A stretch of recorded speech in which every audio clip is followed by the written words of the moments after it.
Greetings, dear ones. I'm Kryon of Magnetic Service. I know who is here. And I say that in the most loving way. I know who is here. I know who is listening. I know who's reading. The clock as you know it does not exist on my side of the veil. Your reality is not mine. I sometimes speak of things that are in your future that are happening for us now based upon the potentials that are the strongest. But we may interact, the two of us, because the strongest bond that we would have would be that which you would call the love of the akash. The bond comes in the number of lifetimes, the very soul core that you have, that I know, and of course the friend that you are when you're not pretending to be a human. Long before there were planets and galaxies, we romped together in the universe, you and I.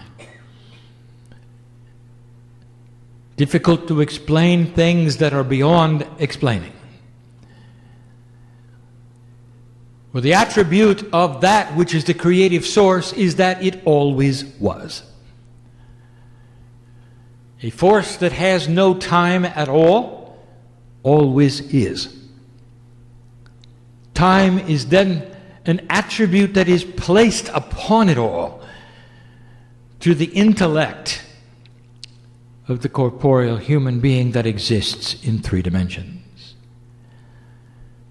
And they will look at everything and they will say, indeed, when did it happen? When will it happen? Where might it be? And all of those questions don't make sense on my side of the veil. If you had an idea what you've really been through long before you ever got here on this Gaia, you'd know what you're in for. You'd know the bridge that you're about to cross. You would know of the good things that you will enjoy the next time around, perhaps even this time around, and that are in store for your children. You'll know that the legacy that you have left here with your imprint will be felt in the galaxy for all time. It's that critical. And all of these potentials were only potentials as I sat before you not long ago, 22 years ago, and opened the mouth of my partner. And he struggled to say the words, I am Kryon of Magnetic Service. And so we get down to the basics. In the lectures, my partner describes the things which are outside of your reality. We speak to him in terms that are multidimensional so that you will then be able to bring yourself to a realization that you must push the envelope of what you truly think is real. And that by pushing that envelope, it expands an element of your personality that you don't even know you have, which truly is the creative source. It will take you into the areas you don't know about yet. And I laugh because it's clear to us and a mystery to you. But the mystery starts to clear as you push on the walls of your room of reality. All of these metaphors mean that at some level, human being, you have to sit with yourself And you have to analyze what it is that you have to change. We bring up difficult subjects that are personal. The title of this short channeling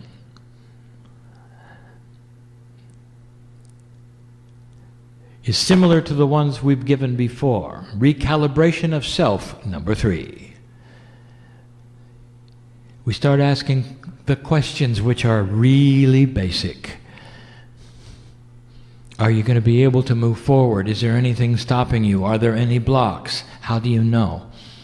Can you simply go for it? Here's the premise. Like everything else that you have ever done in your life, there has to be some acknowledgement of preparation. Can you start to mine the akash, as we have told you, you may do with pure intent? Yes. Can you start pulling in things for yourself which would slow your aging? Yes. Can you start actually changing your life in a way where you can start seeing a peaceful human being where perhaps there isn't one now? Yes. Can you pull in solutions to problems that you don't think are solvable? Yes. But you're going to have to prepare. And now we get to the hard stuff. And the psychologists will look at it differently than we will.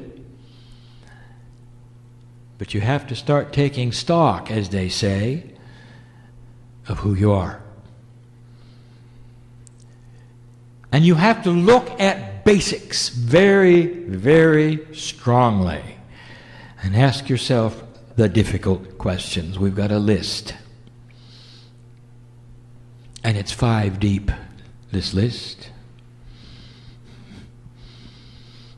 If you look inside yourself, are you ready?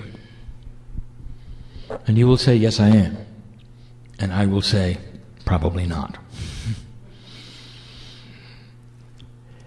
I want you to look at the masters of the planet, and I want you to really examine their lives. And I want you to say to yourself, am I ready?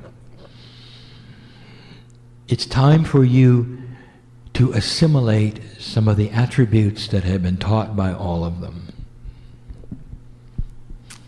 This is not that difficult, dear one. It starts with understanding, recognition, and intent. Here's the list. What are you afraid of? Number 1, fear. What are you afraid of? And you'll say, I'm not afraid of anything, I'm ready to go. I want to tell you something. You're afraid of many things that you're not acknowledging and you might not even know about because it's buried and hidden in your akash, but it affects you every day of your life. It's why so many of you are dysfunctional. You carry around things from the past that etch themselves into a place in your behavior that makes you move the other way when you see something coming you don't like. That's a fear. And it may not be on top, but it's a fear.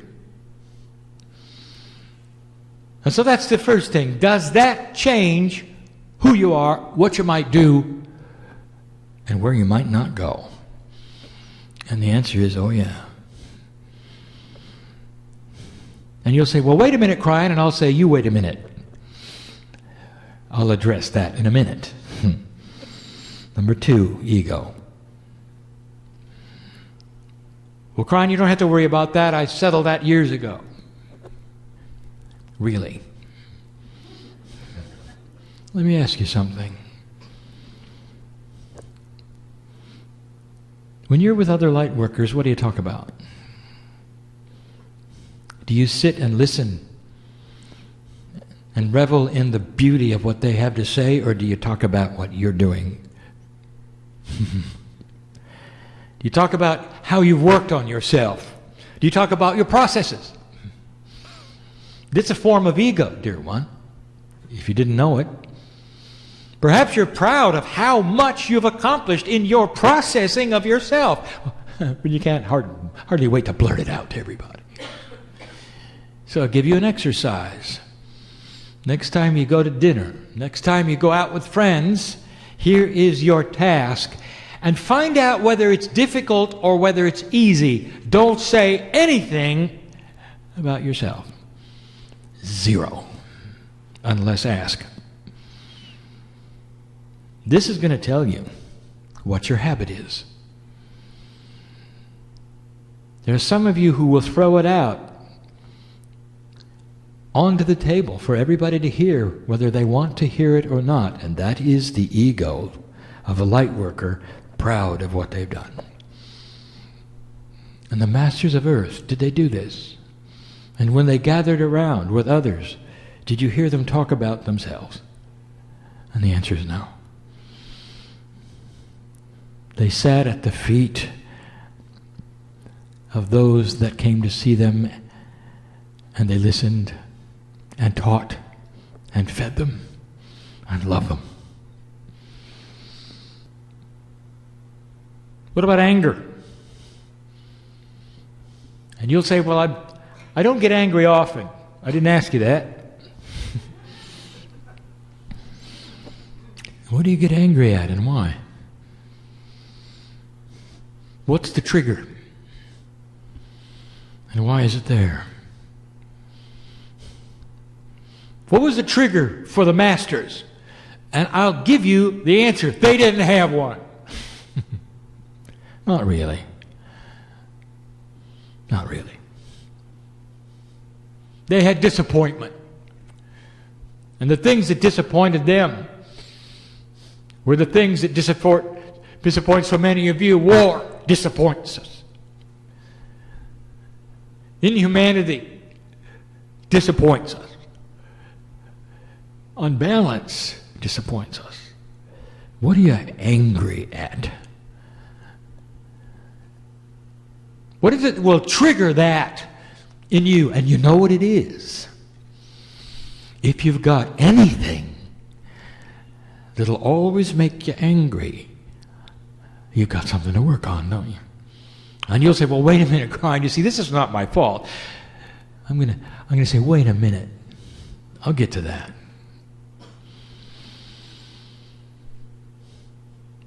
Number 4, reaction. What do you react to?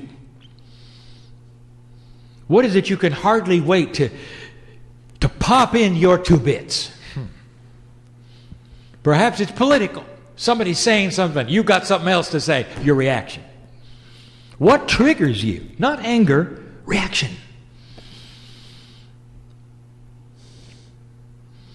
I'll tell you what one reaction is. Defense. If somebody says something about you, and it's not true, blatantly not true because of their ignorance or their misunderstanding, do you react? You want to set them straight, perhaps. You want to tell them the right way, perhaps. And how much of that did you see in the masters that walked this planet, dear one? When they were accused. You see them fly off the handle and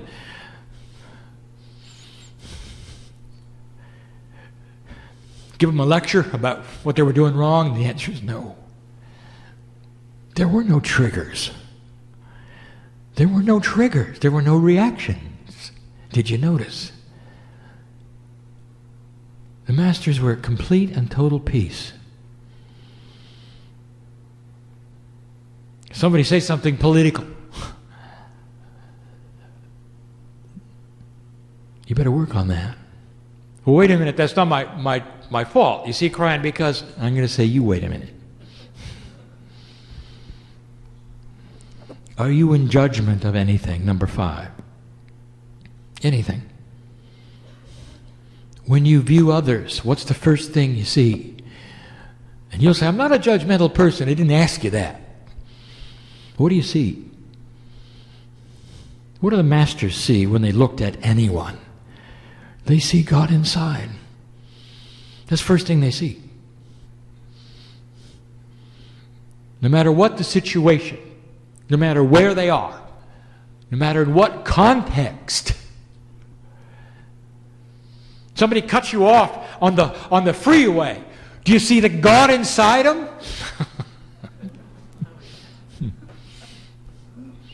You see what I'm saying? What's your trigger, dear one?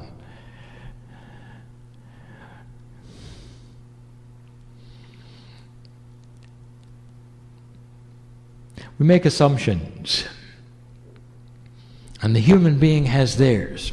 And so now I'll let the human being talk, and they'll say, well, you don't understand.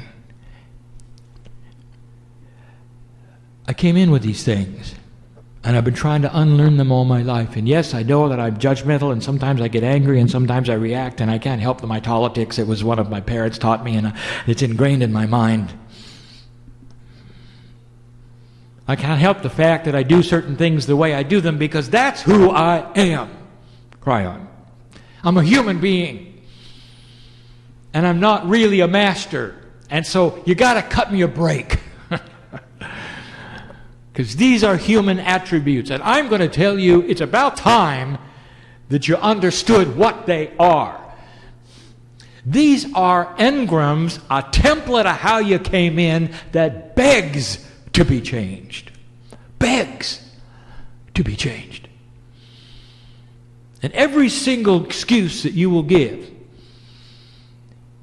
I will tell you the masters will look at you and say, you don't have to have it. Why don't you get rid of it? You make the assumption that it's there forever. You paste it upon your persona, and that is the way it is. And you're wrong. And so what I am telling you in this short channel, dear one, is that every single thing on the list, which we're going to go through again in a minute, has been given to you to alter. And in the alteration of these things, that recalibration of your basic personality will get you faster than anything. It'll get you there faster than anything. To become more quantum. To move into your life, into the things you really want. You clearing these boulders away so you can move forward in all the things we've been teaching. If you don't clear the way, it's going to be harder. Psychiatrists and psychologists, God bless these human beings, for they work with other human beings and try to help them in their lives. They're dedicated to it. Absolutely dedicated. The interesting thing about psychologists and psychiatrists, and most of them are unbalanced. And that's what brought them to the puzzle to help humanity. For they see it in themselves. They know what it feels like. They study it. They correct it. They move forward. They teach it. It's universally known. But if you ask them what they do, they will say, we work with a static model of human behavior. We try to undo some of the things that the human being has done. We look at their past, we try to put the Band-Aid in it through conscious awareness, through realization, through practice, through repetition. A 12-step program if they need it. Getting rid of addictions, fears, all of these things based upon a static model that never can change. And that, my dear human being, is the difference between what was and what is. For now we are telling you something, and now we go through the list yet again. Is that everything that has occurred in your life is rewritable. You cannot change the past, but you can change how you react to it. The very things that you would use as an excuse of why you do the things you do will then belong to another human, not you. For you will start to rewrite the actual engrams of your personality trait to more aptly represent the masters of history. And you're going to find that as you begin, it won't be that hard. What are you afraid of? All of the fears that are subconscious that you carry in are based upon past life experience. What do you avoid? What do you not want to do? All of these things, some of them unexplainable to you, can be cleared. And we've given the process before, and you begin with active asking. And then you start practicing these things and walk into the places you don't want to walk into. You actively begin to steer areas that you would never go to. If you're shy, you start talking to people without being asked, "How are you?" Pretty soon you realize it's easier than you thought. Pretty soon you stop steering away from things. Because that which is the innate in your body, the body intelligence, starts to cooperate with that desire for you to erase the fears that are subconscious, and they will disappear. Guaranteed. You're not going to cover them up with a program. They're going to go away. Because you are going to rewrite the information that used to be there with new information that you're going to create. The ego will never be a problem. You will be proud of yourself in a way that is appropriate, and you never have to tell anybody how proud you are. Because Spirit knows and is proud. And isn't that good enough? That the love of God carries you from place to place and says, "God bless you. We are so proud of you. We love you." And that should be good enough that you never have to tell anybody anything about what you've done, unless they ask. There's no desire to spill it out. And you won't want to. Never again will you open the conversation of here's who I am and here's what I did and here's what I've done. Perhaps even under the guise of self-help. Here's how I've helped myself. You won't have to. Because you will be complete without it. Now this doesn't fit everyone in the room, but it fits some of you. And some of these things are hard to hear.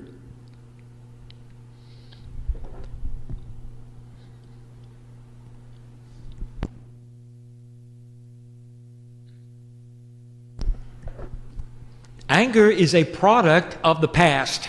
You get angry because something triggers the anger. The thing that is in you, which responds, is information. You're programmed. This life, the one in the past, doesn't matter where it is, you're programmed. And you know it. Because it makes you angry. You actually respond emotionally. Your chemistry starts to change. You have to admit, that's pretty profound. How would you like to remove the trigger? If you rewrite the information, you'll never be angry. Oh, you can be disappointed. And you know how you can tell? There'll never be the rage chemistry. All of that which makes your heart beat faster, which makes you swell up, which makes literally your mind block itself, will go away. And there will be no anger trigger. Anger will be something that is not one of the attributes of your life. And you'll start realizing it over a period of time. Disappointment?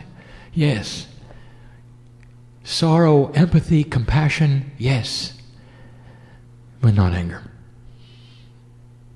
So many times we've said in the past, can you reach the point where a human being can point at you and call you names and accuse you of things that are not accurate And you can look them in the eye, and the only thing that you will feel is you're sorry they're having a bad day. No anger. And no reaction. Number 4, no reaction. Can you reach a point where the things that you would normally react to, you don't anymore? They carry no control. Reaction is an automatic response to a program in your attribute of personality that you can't control. You automatically defend. You automatically speak when you hear something that you don't like. What if you could rewrite that engram?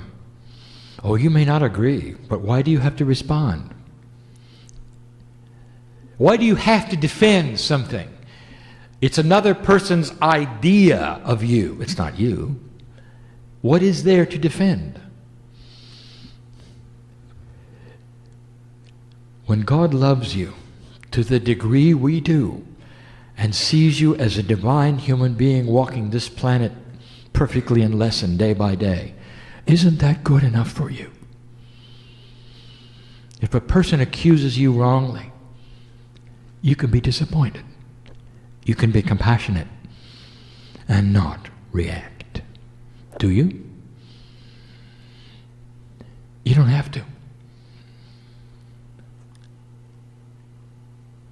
What kind of judgment would you put upon those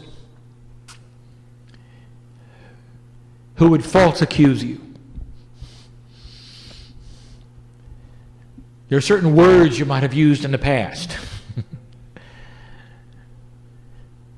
How do you judge those that are in ignorance or perhaps uninformed and will go and do certain kinds of things? What is your judgment of those who don't believe what you believe? And how do you see them? This is one of the biggest, dear ones, believe it or not. How does God see them? How does the Master see them?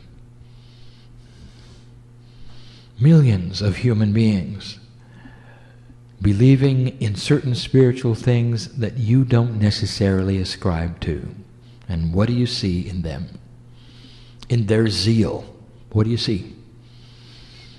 I'll tell you what the Masters see. And let this be your test. Blessed is the human being who finds God anywhere in any way, for that is appropriate for their path. Do not judge the one who does not find God like you have found God, old soul. For whatever they find is good enough for their path for now. Celebrate the fact that they even want to go there and find a Creator inside in any way they do. If they want to climb steps and crawl and cry, if they want to assign it to a prophet, they are looking for the same thing that you've looked at, and they're in their own path, in their own time. Look at them with compassion, understanding, and joy. That's how God sees them. Old soul. 5 things that we ask you to look at inside. We're getting down to the basics, are we not? Every single one of the 5. You start clearing these things. If any single one of these is out of balance, I'll tell you, dear one, you're going to have trouble moving forward. And we have not said this before. These are the attributes we want you to work on yourself. And when you have accomplished even a partial correction of any of these, even the intent beginning, it's almost like a door opens. And the things that you've asked for begin to settle. I wouldn't tell you these things if they were not accurate. This is the system at its best. Practice that which is mastery with the examples that you've been given over history. And start to change who you are. in order to move into who you will be. And that is going to change the earth. And that is going to change the earth. And this is the task of the old soul today. And so it is.